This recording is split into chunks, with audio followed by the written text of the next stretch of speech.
Hello and good morning everyone. In this video we will discuss about a most important types of sentence, interrogative plus negative sentence from present indefinite tense, which means simple present tense. Present indefinite tense, another name is simple present tense.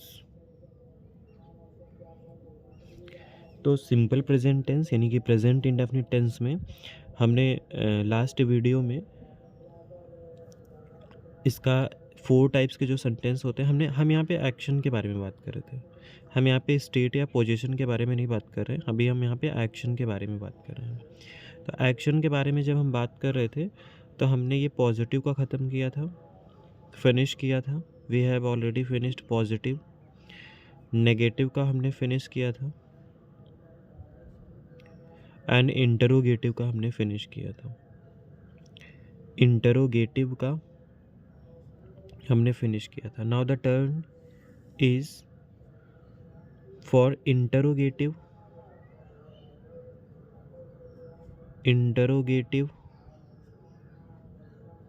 Plus negative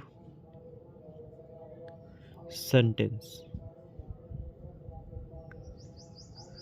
interrogative plus negative sentence. मैं आपको बार बार बताता हूँ, इसमें मैं 2 तरीके से पढ़ाता हूँ। एक आपका आता है ओपन इंडेड और एक आपका आता है closed ended.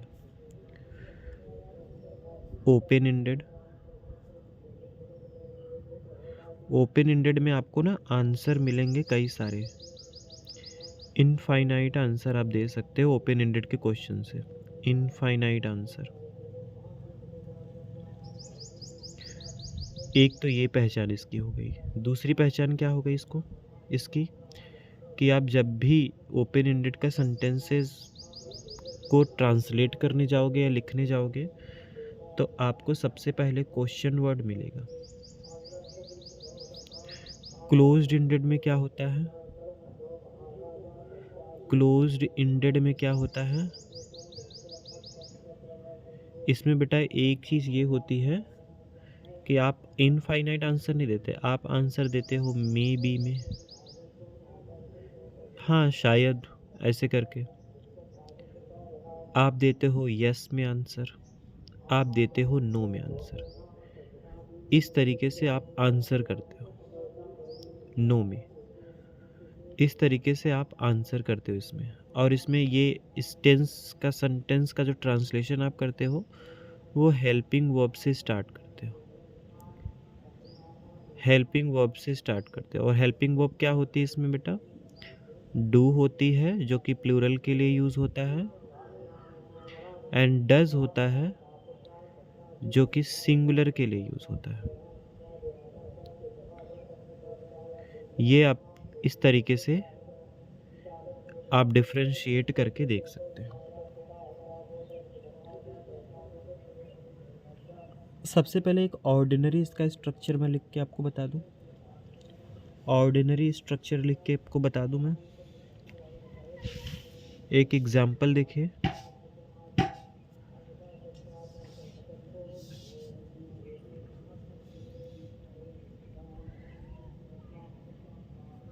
Why we are not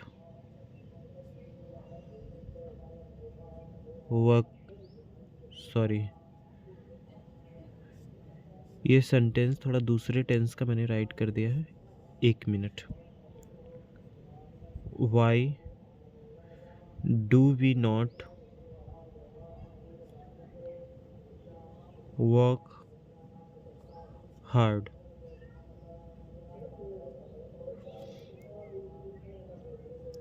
एक क्वेश्चन ये भी है, do we not work hard? I have already told you, ये जब आप क्वेश्चन पूछोगे do we not work hard तो इसका आंसर सिर्फ एस और नो और मे बी, ये आंसर इससे आप इस सेंटेंस को, इस क्वेश्चन इंटरोगेटिव सेंटेंस का आस्क करके ऐसा आंसर आप पाते हैं। और इसमें आप इनफाइनाइट, जो as you think about those answers, आप इस क्वेश्चन को आस्क करके किसी से भी पूछ सकते हो, तो वो आंसर इनफाइनाइट आंसर दे सकता है। अगर मैं इस सेंटेंस की बात करूँ, इस सेंटेंस के बेस पर मैं इसका स्ट्रक्चर लिखने जा रहा हूँ, लेकिन इसका एक स्ट्रक्चर और होता है, वो भी मैं आपसे ज़रूर डिस्कस करूँगा। सबसे पहले इसमें क्या लिखा गया है, क्वेश्चन वर्ड, फिर क्या आया है, डू। अब डू देखिए, अकॉर्डिंग टू द, ये सब्जेक्ट आया है, सब्जेक्ट प्लूरल था तो हेल्पिंग वर्ब भी प्लूरल आया है। फिर इसके बाद हमने नॉट का यूज़ किया है, नेगेटिव वर्ड, फिर मेन वी का, ये फर्स्ट फॉर्म है। और ये हार्ड विच मीन्स हम जिस तरीके से काम करते हैं, हमारे वर्ब को बताने के लिए ये हार्ड का यूज़ हुआ है, तो ये हमारा एडवर्ब है। तो सेंटेंस में सबसे पहले हमने क्या लिखा, क्वेश्चन वर्ड, फिर हमने डू और डज का हमें यूज़ करना होगा अकॉर्डिंग टू द, अब सब्जेक्ट कैसा होगा तो उसके अकॉर्डिंग हम डू का यूज़ करेंगे, डज का। जैसे अगर सब्जेक्ट प्लूरल है तो हम प्लूरल हेल्पिंग वर्ब का यूज़ करेंगे, अगर सब्जेक्ट सिंगुलर है तो सिंगुलर हेल्पिंग वर्ब का यूज़ करेंगे। फिर हम सब्जेक्ट का यूज़ करते हैं, और फिर हम इसमें नॉट का यूज़ करते हैं क्योंकि ये इंटरोगेटिव के साथ नेगेटिव सेंटेंस भी है। फिर इसके साथ हम यूज़ करते हैं वर्ब की फर्स्ट फॉर्म की, फिर इसके साथ हम यूज़ करते हैं ऑब्जेक्ट की, एंड फिर इसके साथ हम यूज़ करते हैं रिमेन की। अब इसमें ऑब्जेक्ट नहीं था तो रिमेन में हमने एडवर्ब को लिख दिया, रिमेन क्या, एंड फिर इसके बाद हम यूज़ करते हैं क्वेश्चन मार्क का यूज़, बिल्कुल मत भूलिएगा। यहाँ पे हमने हेल्पिंग वर्ब डू से स्टार्ट किया था, फिर हमारा सब्जेक्ट, ये हमारा हेल्पिंग वर्ब है, ये हमारा सब्जेक्ट है, और ये हमारा वर्ड नॉट है, और ये हमारा वीक वन है, और ये जैसे कि मैंने आपको अभी बताया ये हमारा एडवर्ब है। क्या है ये, एडवर्ब है। तो इसका भी फार्मूला स्ट्रक्चर देख लेते हैं कैसा स्ट्रक्चर होता है। फिर मैं आपको एक सेकंड स्ट्रक्चर बताऊंगा, उसके अकॉर्डिंग भी मैं इस सेंटेंस को लिखकर मैं आपको दिखा रहा हूँ। Do we not, sorry not do we, यहाँ पे हेल्पिंग वर्ब डू लगेगा या तो डज, हम फार्मूला लिख रहे हैं, हमें वही सेंटेंस को मैं दूसरी तरीके से अभी लिख के दिखा रहा हूँ आपको। डू डज का यूज़ किया हमने, अकॉर्डिंग टू सब्जेक्ट हमें डू डज का यूज़ करना है कि सब्जेक्ट कौन सा है, देन सब्जेक्ट, देन V1 का यूज़ करते हैं, देन अगेन हम V1 के साथ ऑब्जेक्ट लिखेंगे, और ऑब्जेक्ट के बाद हम लिखेंगे रिमेन, एंड अगेन हमें क्वेश्चन मार्क का यूज़ करना है। अब मैं आपको एक रफली चीज़ बताता हूँ, एक मिनट ज़रा यहाँ ध्यान से सुनिएगा।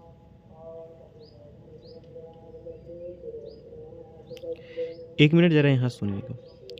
अगर मैं ये नॉट को उठा के डू के साथ जोड़ दूँ तो क्या हो जाएगा, ये जो डू और नॉट लिखा होता है, इनको हम एक कर दें तो ये डोंट बन जाते हैं, और जो ये डोंट बन जाते हैं ये कौन सा फॉर्म है, ये कॉन्ट्रैक्टेड फॉर्म है,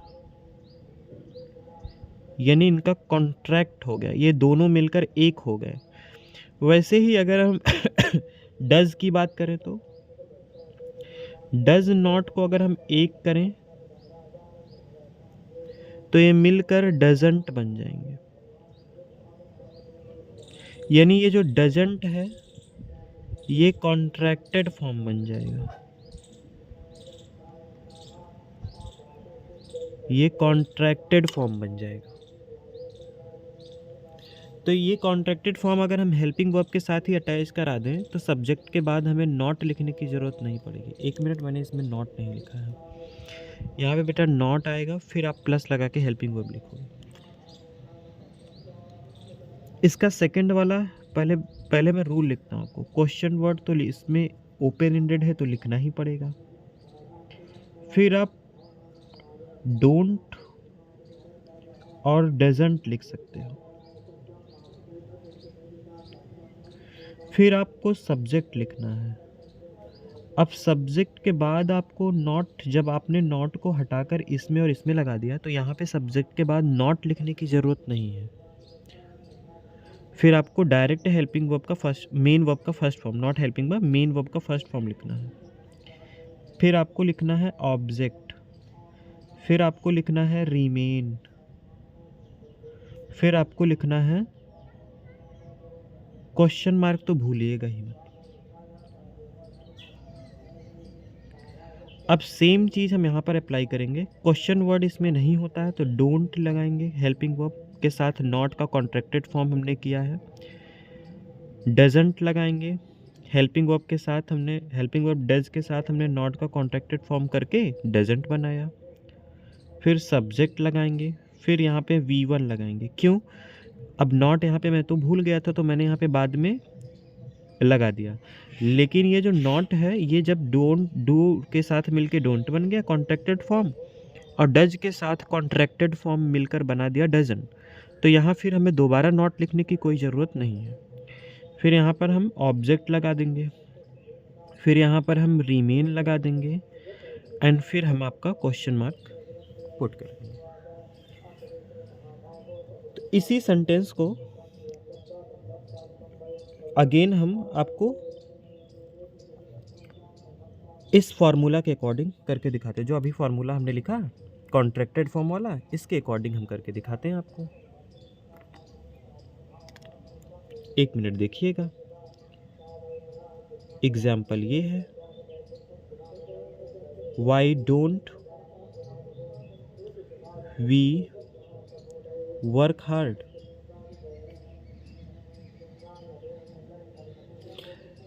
इसका क्वेश्चन पूछने का तरीका और इसका क्वेश्चन पूछने का तरीका, meaning will remain same, meaning हमेशा सेम रहेगा। Don't we work hard, meaning इसका बेटा और मीनिंग इस सेंटेंस का, ये सबका मीनिंग सेम होगा। देखो मैंने कॉन्ट्रैक्टेड फॉर्म का यूज़ किया, मैंने इसका यूज़ सब्जेक्ट से पहले किया, तो सब्जेक्ट के बाद मैंने नॉट नहीं लगाया, क्योंकि नॉट मैंने सब्जेक्ट के पहले ले जाकर डू में ऐड करके कॉन्ट्रैक्टेड फॉर्म बनाया। ऐसे ही सिंगुलर सब्जेक्ट के साथ डजंट का यूज़ होता है। Thank you very much.